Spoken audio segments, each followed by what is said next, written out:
The review of the year.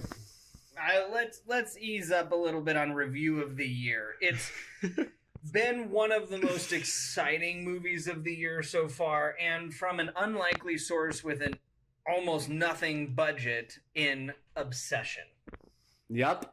We're getting a new YouTube star coming to the front lines, proving that YouTubers actually can make good movies once again. And it is definitely the scariest movie we've seen this year, for sure. Do you not think it's the best movie we've seen this year? I'm not going to say it's the best all-around movie we've seen this year because, like, there's so many. We can get into all the minutia of it. Yeah, we'll talk about that towards the end, probably. It's definitely a top 5 movie we've seen so far this year. But then you have to talk about some of the story elements and other things we'll get into down the line. But it's for sure a top 5 movie we've seen this year. Oh, my God. I mean, I have to talk about, and I'm blanking on her name a little bit, but it's on the sheet, Brett. I know, but Indy Navarrete or Navarrete. Navarrete. Oh my God, I just absolutely blanked on that. I want to talk about her performance first because I think it's probably one of the best acting performances I've seen in the last decade. I mean, if I'm being quite honest, and I want to talk about my theater experience too. We talked about it a little bit in The Mummy. But my theater was absolutely packed. Was your guys' theater packed for this? No, I went like, because usually I like going to movies earlier in the day just because of like my schedule, like on my off days. So I went like in a matinee performance. So my theater experience was so interesting because it was like me, I was in like the front. There was like a guy 2 rows back of me, and then there was someone all the way to the back. So there was like 3 of us in the theater, which is like crazy. First of all, that's wild. So like there's no one in front of me. There's like no one behind me. Like I can only, which is good because like I can only hear my own reactions because I had some reactions, some audible reactions, and we'll get into those in a bit. But like to say how good this was as a horror movie, for some reason, I don't know if it was the person behind me or if it was the theater. Every 30 minutes or so, the chair behind me would creak and I would like jump. Like that's when you know like the horror movie has gripped. When even though it's the slightest movement of a chair, you're like, what the fuck? That was me too. I'm kind of glad because I would not want to have wanted to see how other people were like looking at me. Because literally, and I was telling you guys this before, this was one of those horror movies where I was so on edge that like I literally had my hand in my face like this the whole time to hold on to something for like long periods of time too. And so there is part of me that does wish that I could have been in a full theater because I think that's what made my favorite horror movie from last year, Weapons, such a good experience, is hearing everyone else's reactions. And that movie was a little bit more comic, but there were some good comic moments in this movie too, but there were a lot of like audible reactions I could see coming from a movie like this. Yeah, I made the mistake of going, this movie's not going to be that scary. I'm horror movie aficionado. Like you probably saw the trailer and you're like, oh my God, this is so stupid. But like, okay, well, so here's the thing. Like, so Curry Barker, he is known for stupid comedy on YouTube. That's what I know him from. I don't know about stupid comedy. Really funny. It's funny. It's more comic based. It's like SNL stuff. The one that I know him from is when him and I've got his name written down here, Cooper Tomlinson is. It's good. I'm gonna laugh just by you describing it. No, I know. He's asking if he's coming to his uncle's funeral. And he's like, everybody's coming. And he's like, what? And he's like, Uncle Tommy came as soon as I told him. And he was like, what? And he goes, you're not going to come? And he's like, no. See? Stupid comedy. That's great. No, that's not. It's not elevated comedy. It's not really clever. It was stupid comedy. And that's what it is. And like, it's funny, but it's not like, wow, how incredibly clever of you. And so I went into this movie going, okay, I don't know how I feel about this guy trying to take on a serious horror movie project, especially trying to be taken serious when that's all of the content that I've been used to with him. It's kind of like when John Krasinski was like, I'm going to do the Secret Soldiers of Benghazi. And I was like, Jim Halpert is going to be a secret soldier of Benghazi. Okay, I feel and then you they on were that. like, all right. Roy is also going to be in it. And I was like, really? Roy and Jim are the secret soldiers of Benghazi. And I was like, and then I love military movies. What are we doing? And then I saw the movie and I went, no, actually, just kidding. They killed it. The movie was incredible. And this was very similar experience. But I didn't go into it with those expectations. I went into it and I went, I'll see a 10 o'clock showing. Because why wouldn't I see a 10 o'clock showing? I go to late horror movies all the time. These things don't scare me. I'll walk home and it'll be totally chill. Went into the 10 o'clock showing. There were like 3 other people in my theater, and I always sit way in the back because I like to be by myself at the back of the theater with the best view of the screen as unobstructed as I can. Nobody was close to me. That was upsetting. Not at first, because normally I don't want anybody near me. Like with Michael, we talked about it. I want to be able to move and do and whatever, and like if there's music and stuff, I want to be able to jam out and not bother the people around me. Completely different vibe, I'd say. Oh, completely different vibe. But as the movie's tension and everything started like ramping up, I was like, hey, you want to come back here? Hey, you want to... Let's be seat buddies. Do you want to hang out? I need something to hold on to. Right. I'd really love a cuddle buddy back here if you're interested.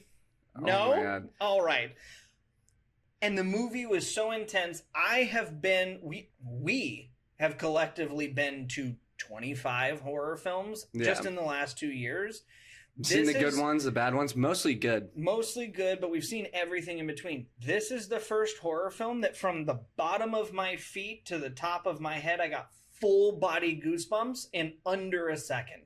That's, And multiple times this movie and physically jumping back in my seat several times in this movie. And I remember leaving the theater going like, I have to walk home by myself now, and that sucks. I mean, the voice, I think the voice memo I sent Gavin was kind of what just completely describes this movie. But that's interesting because you guys saw it relatively close to its release date. And then I saw it probably a week after. And this was getting so much hype. Like, my friends were texting me, have you seen Obsession? Yeah. Have you seen Obsession? So then I go into my theater. I have not seen a movie that packed, even for Project Hail Mary. I mean, I went to go see Project Hail Mary in IMAX, so I guess you could say there was more people in there, but like it's a relatively big theater. This was the most packed I've seen a theater like this year.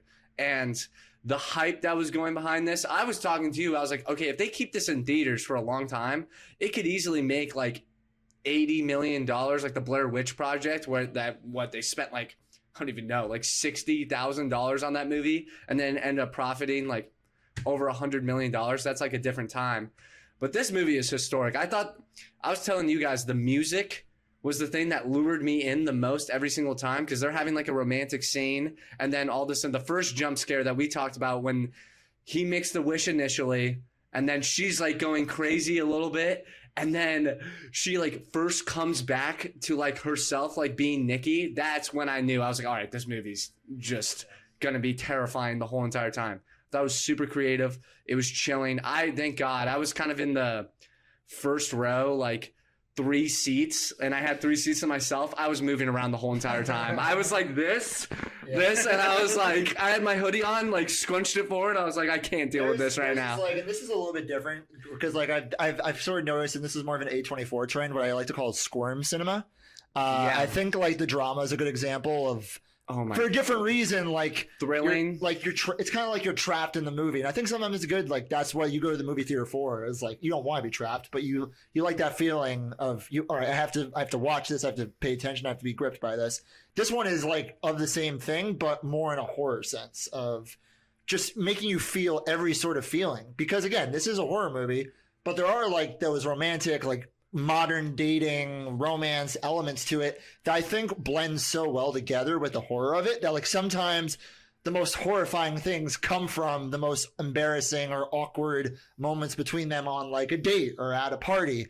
I think it just does that so well that there's never like it does give you a little moment to breathe here and there, but not very long because then again then it builds you back up or the suspense of everything that's going on is in the back of your mind that even if it seems like a normal scene, you're still a little bit on edge because you know something could be lurking around the corner. And that's what makes it such a good horror movie. That's the thing that about her performance that was so spectacular is that once he makes the wish, it's like she acts like that perfect blend of like normal but psychotic. And it's like, I don't know what she's going to do. Like they're at the dinner and everything seems normal. And they had this montage. Obviously, there was like this scene where they're watching a movie and she like is like just constantly staring at him. And then he's like moving her head to like the TV. He's like, can you stop staring at me?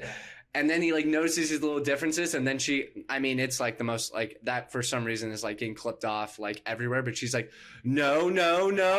I mean, those types of moments. And then obviously like when she shows up to the boys' night and then she has like, you have those specific social like norms where everyone's like, okay, act normal, don't act too weird. And then she just takes that and like dials it up to 10 of acting the most weird you can possibly act in like a social setting, which, oh my God. I mean, we can talk about it like more specific on her performance, but I think she deserves like an Oscar nod for sure. Like it's one of the best performances I've seen in like at least the past 5 years. I know like a decade is probably insane because there's plenty of other movies and better performances, but I mean the horror movie genre, and I hate it because it's just getting so good now. But the creativity and her performance like stand out the most to me.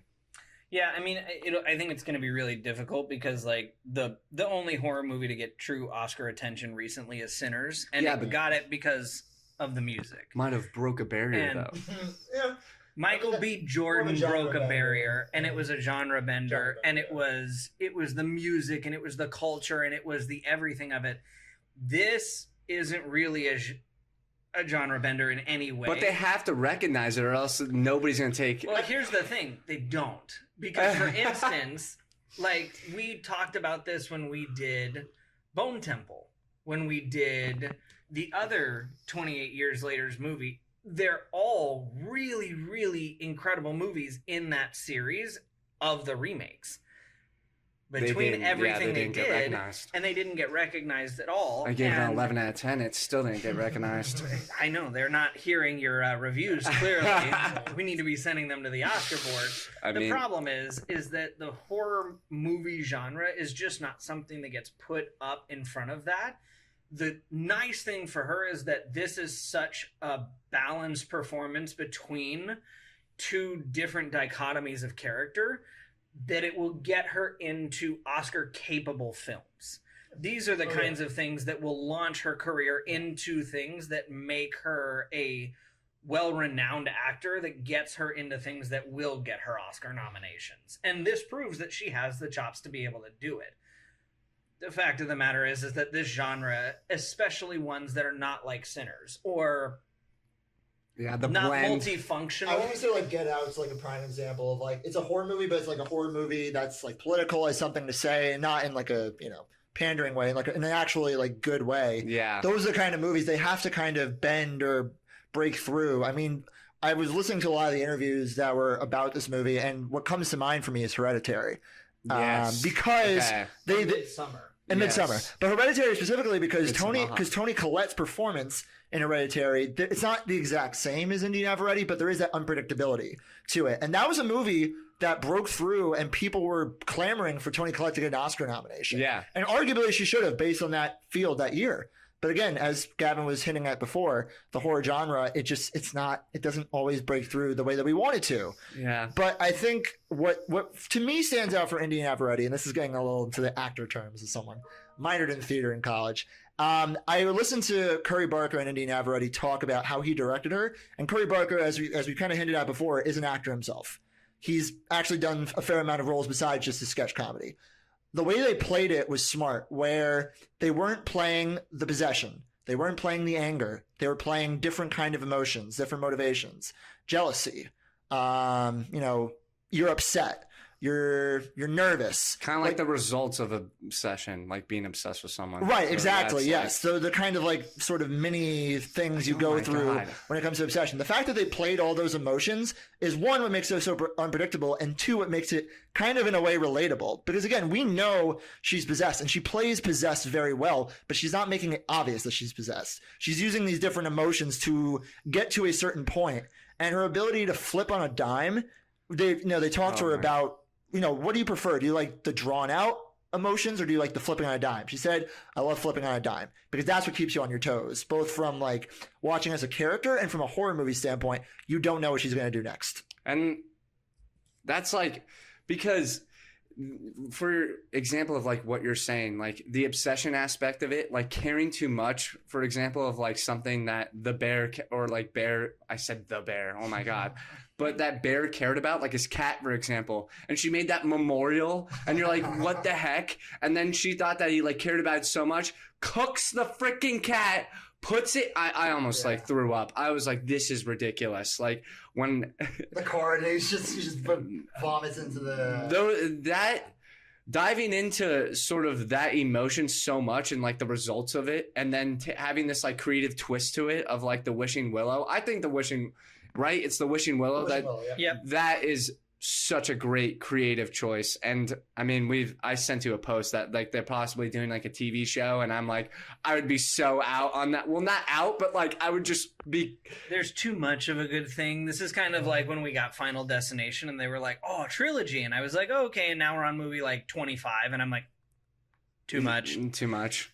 I like the idea of, hey, if you want to do a little bit more with this concept, fine, but like I don't think we need a TV show, because like at some point you run out of a good story to tell here. Yeah. And there's only like so many aspects. If it was like an anthology series, I could see it, where like each episode, I think that's what he was trying to go for. Is like each episode's a different wish, and so you're not focusing too much on one character. It's like Black Mirror. Black Mirror, right? Or like Goosebumps. You know, yes. Or even American Horror Story would be fine. Yeah. But like, I don't think we need like a singular storyline TV show to follow this all the way through. Plus, not for nothing, speaking of him, he is already working on 3 separate projects right now, one of which has already finished filming. Anything But Ghosts, which I'm going to immediately forget his name.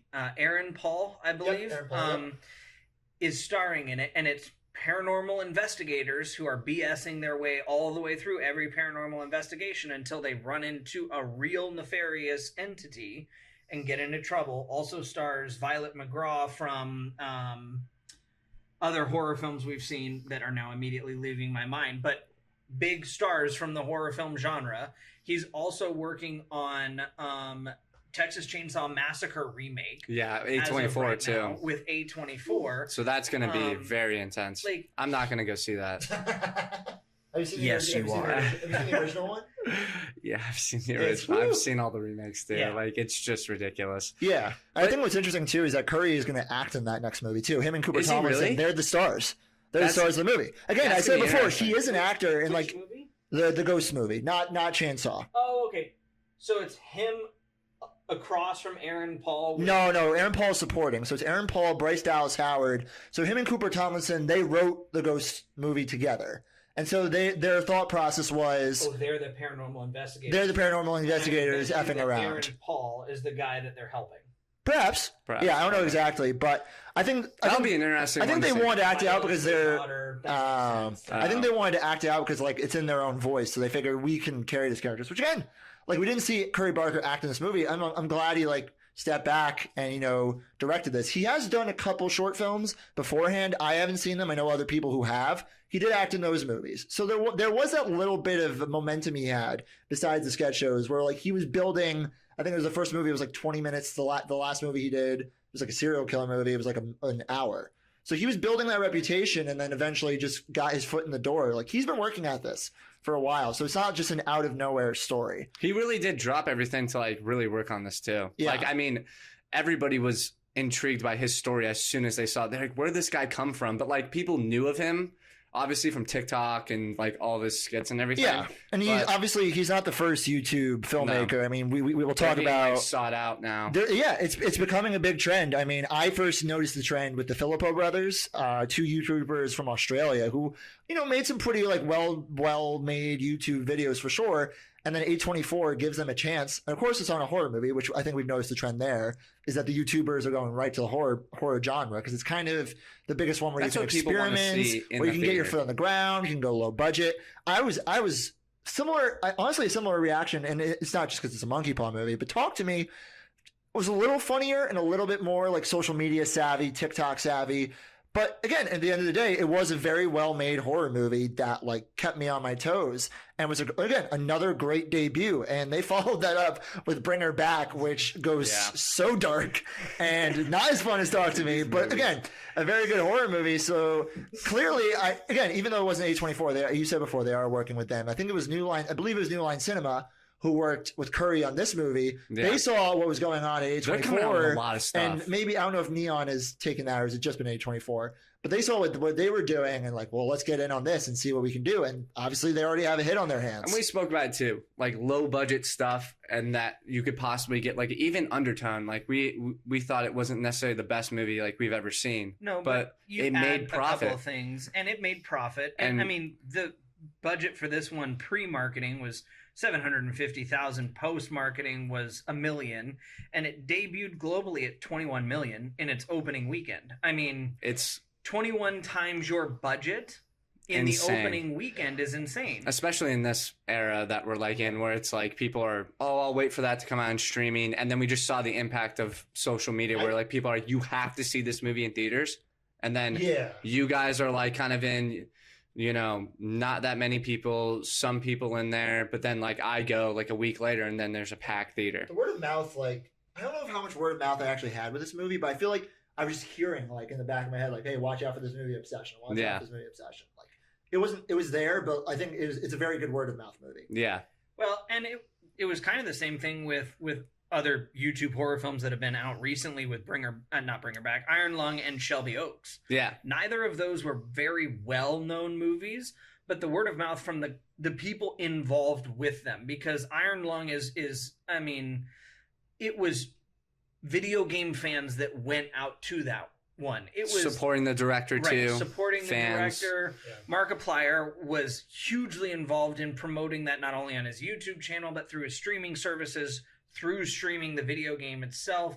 So between YouTube fans and fans of the video game, he drew a lot of people into that movie, and its profit wasn't as large as Bring Her Back or Talk to Me, but it still made a huge profit on an incredibly low budget. And Shelby Oaks, again, not one of those ones that made as big of a profit, but still came in, I think, at around $5 million in budget, and still made $20 million out the door before it left theaters.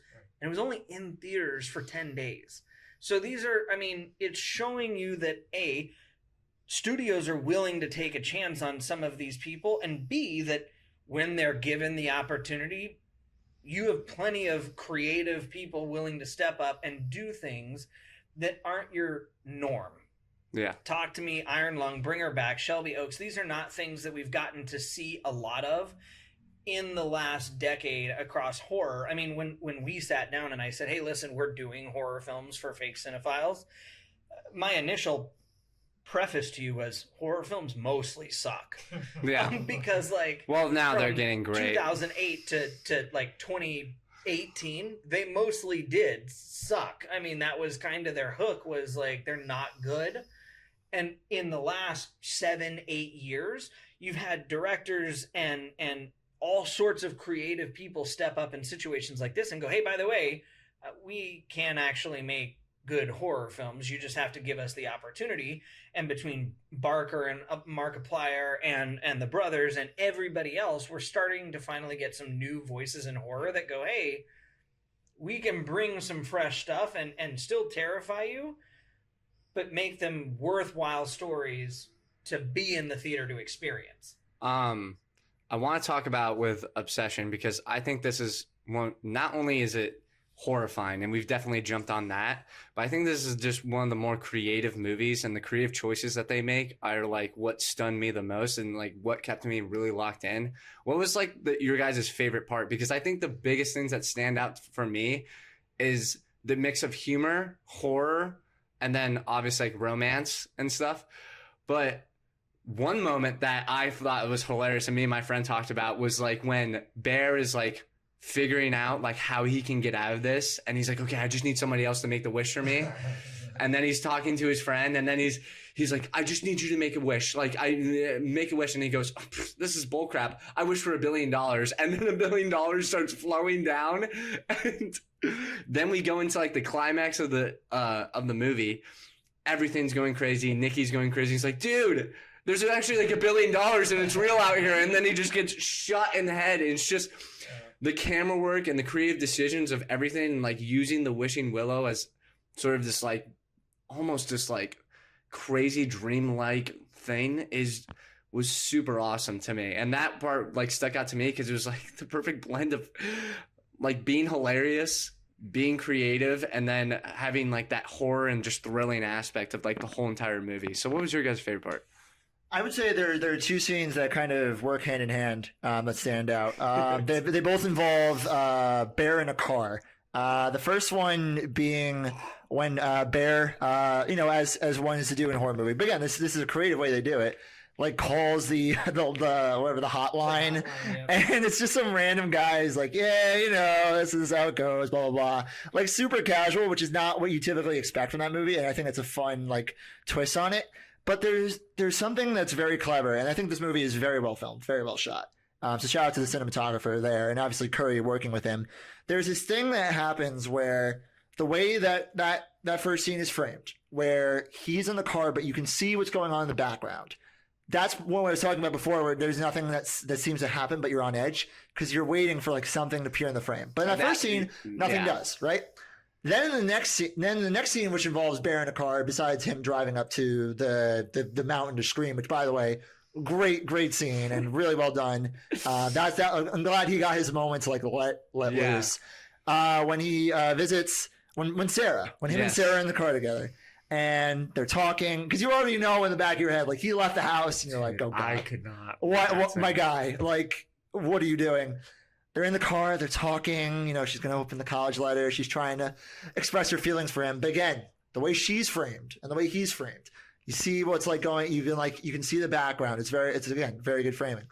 And this now you're really looking for Nikki to show up, but they draw it out long enough. I don't remember how exactly it happens, but it might be something where it goes to his coverage, and then so you're on him, and then it goes right back to her, and she is bolting for the door, yeah. And obviously. We can all talk smashes through the window. That was the one moment where I went like, oh Jesus! I was like, I couldn't because she smashes the window. She takes the brick, puts something, smashes her face in like at least 10 times, and then you see the face. Like that is like top tier horror jump scare moments for me that I've seen in recent memory. Like, and it's just so well done. The violence of that. I mean, it was like she has like superhuman strength and just starts slamming it all, and I'm like.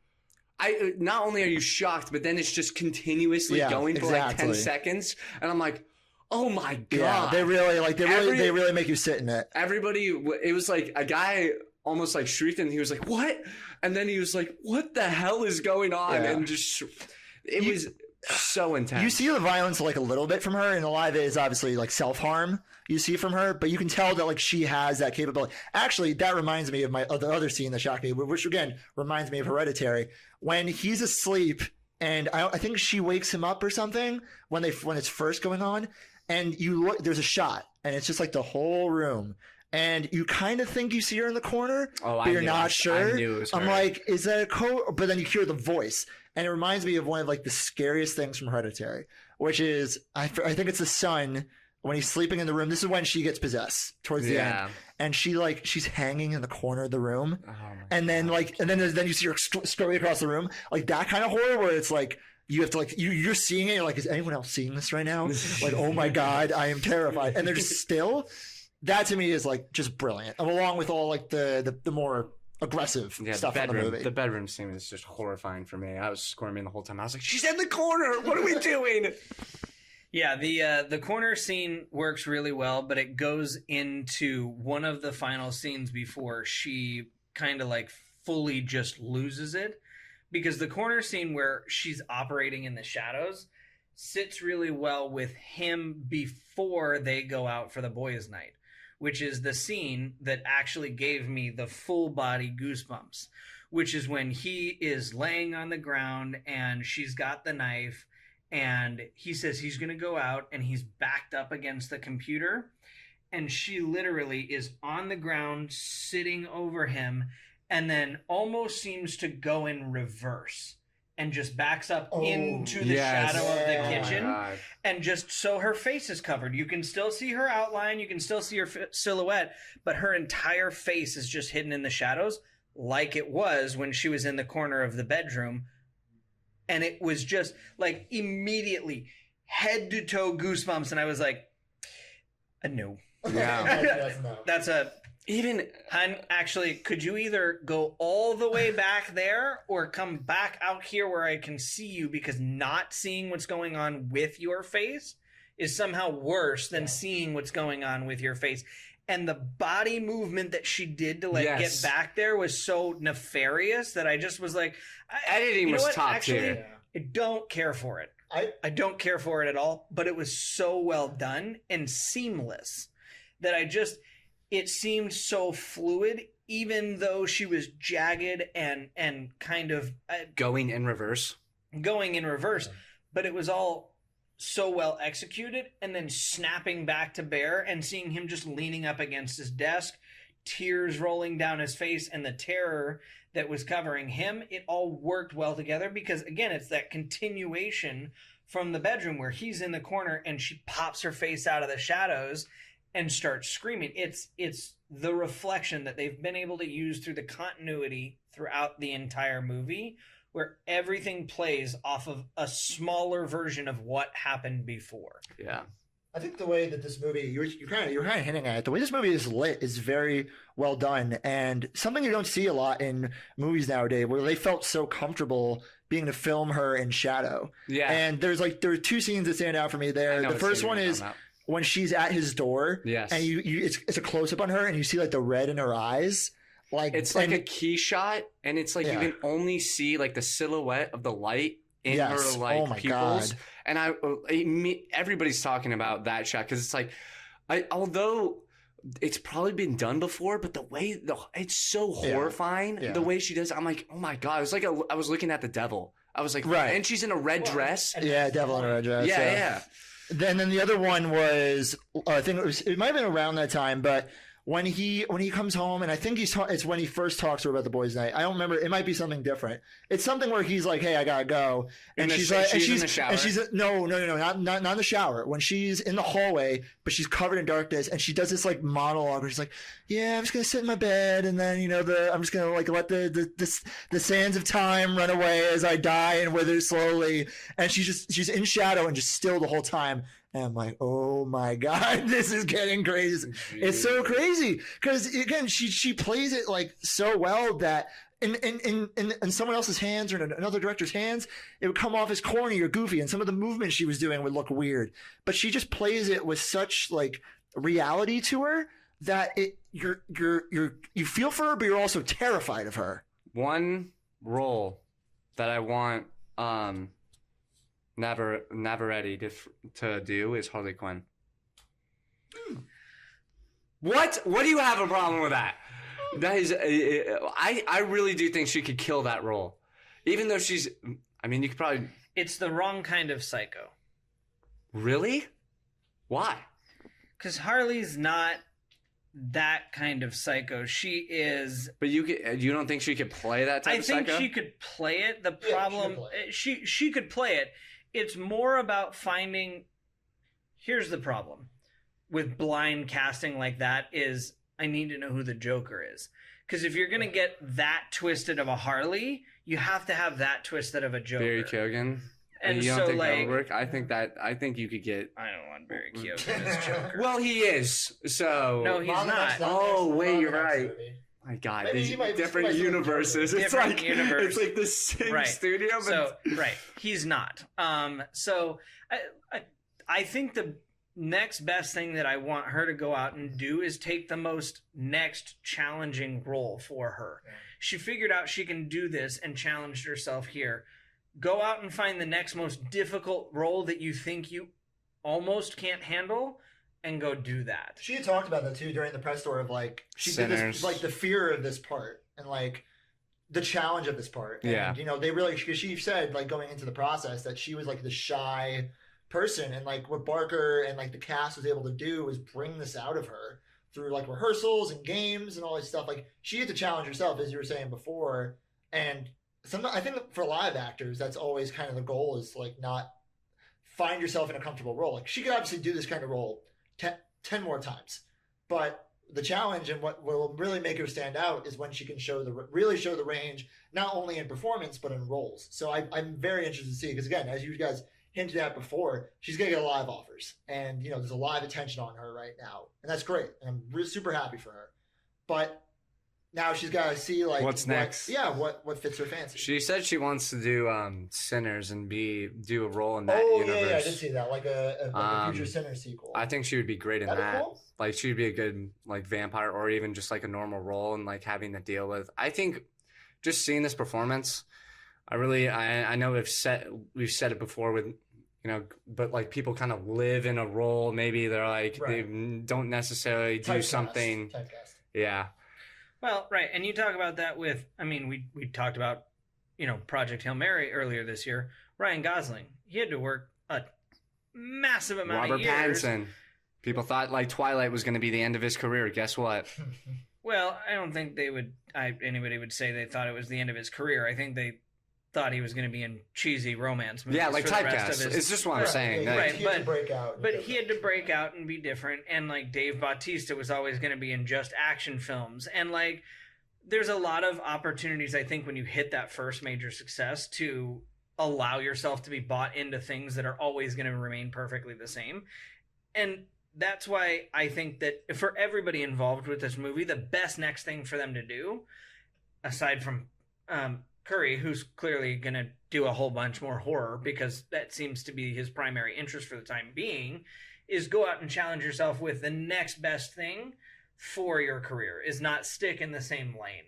And Curry's obviously a great name in horror right now as a new up-and-comer. So, finish the projects you want to do, but like I would love to see him do an A24 project that's more of a drama, and then move over and do something that's more of a comedy, because that's where he started out. Do something with a clever comedy. He can do anything, your voice really. In a lot of those different areas. So I think it'll be really interesting. And this kind of movie continues to open the door for other creative horror movies that may have a bit better of a storyline, which I think is really my only... and I don't even really want to call it a complaint with this movie, but it's just that the story is so simple. This story isn't really all that complicated. It's not very three-dimensional. It's not super in-depth. It's not anything like that, but everything that we've discussed so far is what keeps you engaged in the story. The cinematography, the lighting, her performance, everything else still keeps you really engaged, even though this story is really very surface level and pretty predictably straightforward. Yeah, but that works though. I mean, when you're making your directorial debut, I don't think you want to get too complex. It's like a great idea, and then that's what I love the most, and I love those types of movies. We talked about it before. Like it's like keep it simple. Like I feel like a lot of people are trying to do. Not necessarily like The Mummy, for example. It's like trying to be a detective movie, and then it's trying to be a horror movie, and then it's trying to be a thriller at like the same time. It's like, no, when you keep it simple, but then you rely on the creative elements, and that's what I love the most about this. Is like people go to horror movies for the sound, which is why we thought Undertone was going to be great, because we were like, oh my god, this is such a great concept, and it's like very simple, and they're just going to freak me out because they're going to use the sound. And initially, when you're watching like the first 45 minutes, okay, you're setting this up for like something that's going to like freak me out. But then the whole entire time, they don't do anything with it. They take complete advantage of the creative choices that they made. They take advantage of the music. They take advantage of the romance. They take advantage of the acting. And like with a simple, great idea of being like, okay, you have like a magic like chocolate bar and you snap it open and then you get one wish. And I feel like everyone's kind of had that idea of like, oh yeah, if I make one wish, like what would it be? And then the consequences of that wish like become immense. Yeah, the monkey paw has been around for a while. I think what like really stands out about the script, again, I agree, and like again, it's not a problem with me when it comes to the structure of this movie. I think the modernity of this movie, it's like you can tell this movie. You can tell this movie, and this is complimentary. You can tell this movie is written by a 26-year-old. Like, but it feels so accurate to like our experience, now like away from home, away from college, living out on our own, going to trivia nights, going to karaoke nights. Dude, like it's hitting like right here. But it's also like the challenges of dating. I mean, I use this word in my review on Letterboxd. I called this simp cinema. Because this movie it's about a simp. Like that's the whole premise is about this guy who's like simping for this girl, and he finally gets his wish. And I'm sure, again, as you said before, I'm sure we all wish there was a girl we simp for that could have just magically appeared in our arms. But this movie is also saying, now hold on a second, are you sure you want that? Because this is what's going to happen. There was a movie last year that was one of my standouts, Companion. I'm not sure if you guys ever got around to seeing it. God damn it! Why didn't I see it? Really good. It's on HBO Max. If you haven't seen it already, I highly recommend. So bad. It's a similar concept in this terms of getting at the simps of society, except it's more sci-fi. It's about a guy who like sort of makes it. There's these like dating robots who makes his own. But like it's similar where like now they have to face the consequences of their action, and you kind of see them sort of like the night they go exactly. You see them go from nice guy to like not so nice guy. You're like, I don't know. Out. But like in that ways, it's a lot similar. Plus, again, another like really good, well-made surprise movie of the year. But I think that's what hooks you in initially, even before you get to the horror of it all, is the character relationships and like the built-inness of it and the sort of incestuousness of friend groups that it hits on is really fun and something that I think we can all relate to in some way, just based on like who likes who's hooking up with who, like it's all there. So that kind of, when you have that established, then when you get into the horror of it, then it mixes so well together that like you're engaged with the character relationships, you're engaged with the characters, and now you're engaged with the horror that goes along with it. They take everything from like a rom-com and then they just make it into this crazy thriller, like romance horror. The first scene of the movie is right out of a rom-com. Like for sure.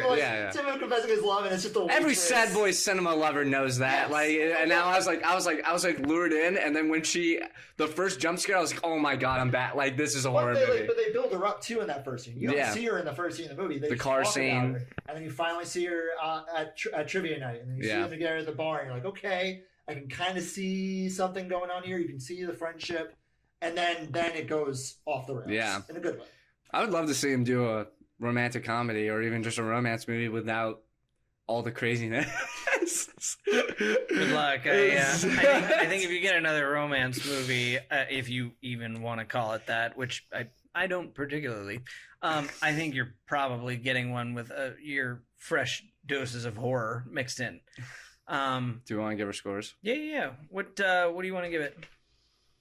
I give it like a 9.8. Mainly because I would give it a 10 out of 10, but I'm like scarred from the film, so I'd probably give it down like 0.2. Scarred. No, I really do. I mean, I'm a cinematographer guy. I mean, this is why I love Christopher Nolan, which is why I love Wes Anderson. I mean, I think the creative elements in this movie are perfect. The storytelling is amazing. I like the rules of the Wishing Willow too. Like that just tells me that you really went into depth with this. You went in depth with the idea. The acting performance is unbelievable.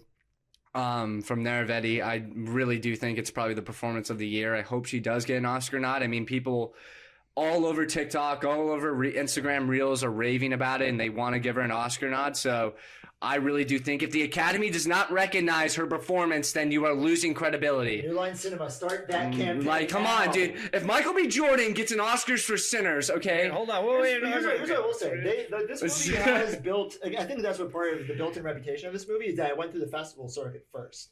This movie was a midnight premiere at Toronto Film Festival, which is a big deal. Yeah. And so that's where the word of mouth starts going. And people are like, oh, well, watch out for this movie. So there is a little bit of that momentum building for it. So... Look, we just had Amy Madigan win Best Supporting Actress for Weapons. Yeah. Like, this is possible. Oh, it's completely possible. And it should be. It should be at least a nomination for me. But yeah, this will be a... Sorry. Depending on how other movies play out that I'm like a super fandom for, like Marvel, DC, and stuff like that, this will be a top 5 movie for me, no matter what. And I don't think it'll break out of that because, I mean, horror movies are just getting so good. which is killing me inside. But at the end of the day, I respect it. I was the first one to leave the theater because, I mean, she's screaming in the credits, and I'm like, I can't deal with this. Okay. People are just sitting there. I'm like, all right, I'm leaving. Like, what are we doing? So That ending was like so Goodbye. chaotic, but like also good. I heard an interview with like the original idea for the ending was that she was going to shoot herself, like Romeo and Juliet style. But he My showed it to like his God. family and friends, and they're like, "No, it's worse if she lives." Because obviously she breaks out. yes, that sees everything around her. Like, I'm credit to glad them. we touched on that because I was Credit to like, do we want to talk about the ending? But at the same time, the ending is crazy when she breaks out of it. Yeah. I thought it was like Black Mirror, like we've talked about, but it was like Black Mirror-esque where it's just left up to interpretation almost, but like it's a horrifying ending. And I was like, all right, I'm out of here. Like I knew it was the ending of the movie. As soon as I saw the pop credits, I was like, I'm gone. They played like a really like romantic song too, which I thought was a good touch at the end of the movie. I was It was out. really funny. 9.8, one of the best movies of 2026 for sure. 2026 has been a great year for movies. Had that lull in the springtime, but then boom, picking it back up. What's your score? You're very critical, so I'm interested.